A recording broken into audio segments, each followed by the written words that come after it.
కాక ఇయాల నాకు మస్తు బాధగా ఉన్నది, చాలా పరిశాన్ అవుతున్నా. ఇదేంది కాక, మనుషుల పేనాలకు లెక్కనే లేకుండా పోతున్నది. నాకైతే గిదేం మంచిగా అనిపించలే.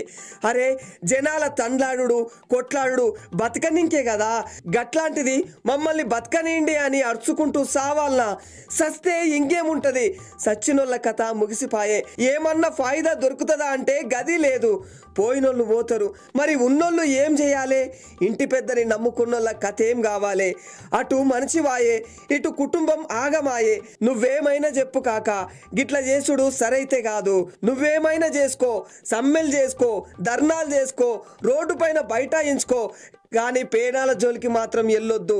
ఆవేశంలో చేసిన చిన్న తప్పుకి పేనాలు గాల్లోకి కలిసిపోతే ఇంకా ఆ కుటుంబానికి దిక్కెవరు చెప్పు కాక, చెప్పు. నీకింగా ఎరకగాలేదా కాక, గదేనే ఆర్టీసీ డ్రైవర్ అన్న గా శంకర్ గౌడు సమ్మె చేసుకుంటూ ఆవేశంలా ఒంటిపైన పెట్రోలు పోసుకొని అగ్గి పెట్టుకొనిండంట. అరే అంతా అల్ల కొల్లులమయ్యే కదా కాక. పాపం నిప్పుల్లో ఇరుక్కొని ఆ పేనం ఎంత విలవిలలాడిందో తలుచుకుంటేనే కళ్ళల్లా నీళ్లు నిండుతున్నాయి. నిన్నటిదాకా మంచిగున్న శంకర్ అన్న ఇయాల పేనం పోయి కట్టెలెక్క అయిపోయిండు. నర్సంపేట ఆర్టీసీ డ్రైవరు శంకర్ అన్న సావుతో సమ్మె మరింత టెన్షన్ అయినది. అయినా ఆ మనిషి అంతగా పెట్రోల్ పోసుకుంటే పక్కనున్నోళ్ళు జరంత చెప్పాలే కదా.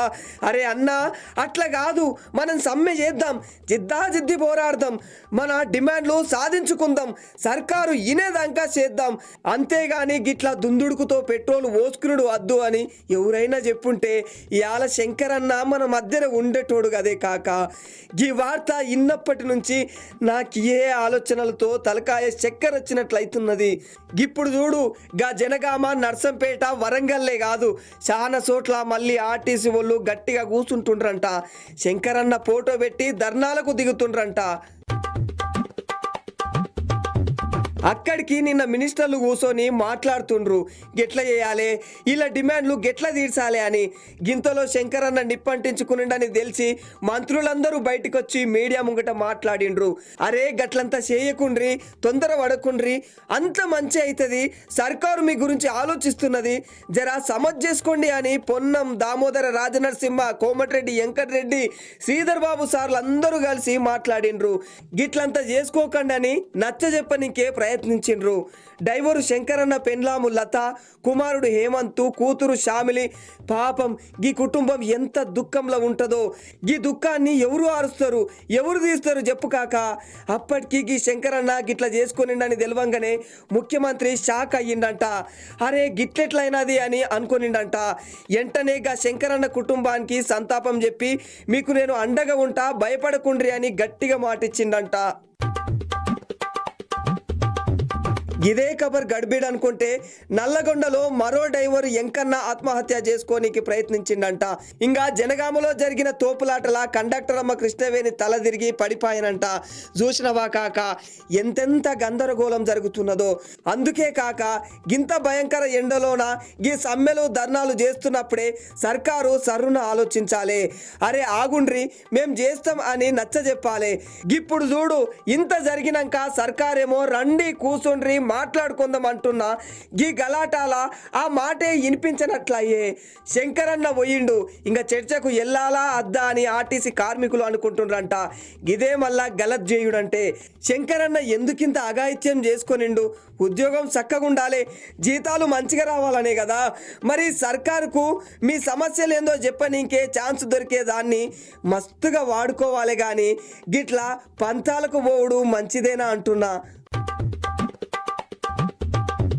ఇంకా కారోళ్ళు రైమంటూ ఆర్టీసీ కార్మికుల కాడికి ఉరుకుతుర్రు. శంకరన్నకు నివాళులు ఇవ్వడంలో గలత్ లేదు, కానీ గదేదో ఆర్టీసీ కార్మికుల్ని తామే కాపాడేటోళ్ళమనుడు సరికాదు కదా కాక. మాజీ మంత్రి హరీష్ రావు సారు శంకరన్నకు సంతాపం తెలిపిండు. గట్లనే ఎమ్మెల్యే పల్లా రాజేశ్వర్ రెడ్డి ఆర్టీసీ కార్మికులకు మద్దతుగా నిరసన తెలిపడానికి వెళ్తుంటే పోలీసులు అడ్డుకుండ్రంట. గిదే మళ్ళా ఇషాదంలో పాయిదా తీసుకొనుడు అంటే. అయినా కాక అస్సలు సమస్యలన్నీ సురు సురువు అయ్యిందే గీ కారు సర్కారులోనే కదా. అప్పట్లో తెలంగాణ ముఖ్యమంత్రిగా కేసీఆర్ ఏమనిండు, ఏ 600 సరే ఆర్టీసీని సర్కార్లో కలిపేదే లేదన్నట్లు గమ్మున కూసునిండు కదా. 2019లో బరాబర్ 50 రోజులకు పైగా ఆర్టీసీ కార్మికులు సమ్మె చేసిన గీ కేసీఆర్ సార్కి సీమ గుట్టినట్టు కూడా అనిపించలా. పైగా ఆర్టీసీ నష్టాలతో మునిగిపోయిందని దాన్ని ప్రైవేటు చేయరు సరి అని కూడా అనిండు. గిది నిజం కాదా కాక? అసలు గీ ముచ్చటే ఒడవనిదని కుండ బద్దలు కొట్టింది గీ పెద్ద మనిషే కదా. సరే, కాంగ్రెస్ పార్టీ ఎలక్షన్లల్లా ఆర్టీసీని సర్కారులో కలిపే నిర్ణయం తీసుకొనింది.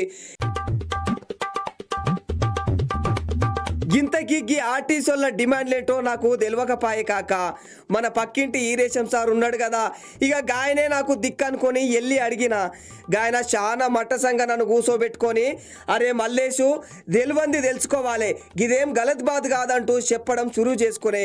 ఆర్టీసీ వాళ్ళు జీతాలు పెంచాలని, సర్కారు నౌకర్లతో సమానంగా వేతనాలు ఇవ్వాలని, అన్నింటికి మించి ఆర్టీసీని సర్కారులో కలపాలని, కార్మికులకు ఉద్యోగ భద్రత కల్పించాలని అడుగుతుండ్రు. అలాగే బకాయిలు చెల్లించాలి, కాంట్రాక్టు పద్ధతి తగ్గించి రెగ్యులర్ చేయాలి, పని గంటలు ఒత్తిడి తగ్గించాలి అని డిమాండ్ చేస్తుండ్రంట కాక. కాంగ్రెస్ సర్కార్ వచ్చినాక మహిళలకు ఉచిత బస్సు ప్రయాణం అమలు చేసింది. మరి ఈ విధానం వల్ల ఆర్టీసీకి లాభం వస్తుందని సర్కారు అంటున్నది. ఎందుకంటే ఆడోళ్ళ టికెట్ పైసలు సర్కార్కే ఇస్తుంది. ఫ్రీ అనగానే బస్సులన్నీ ఫుల్ అవుతున్నాయి. మరి లాభాలు రావాలి కదా. అయ్యే వస్తే మళ్ళీ ఆర్టీసీ ఉద్యోగులకు మంచి జీతాలు పెరగాలి కదా. ఇవన్నీ నా కొత్త అనుమానాలు.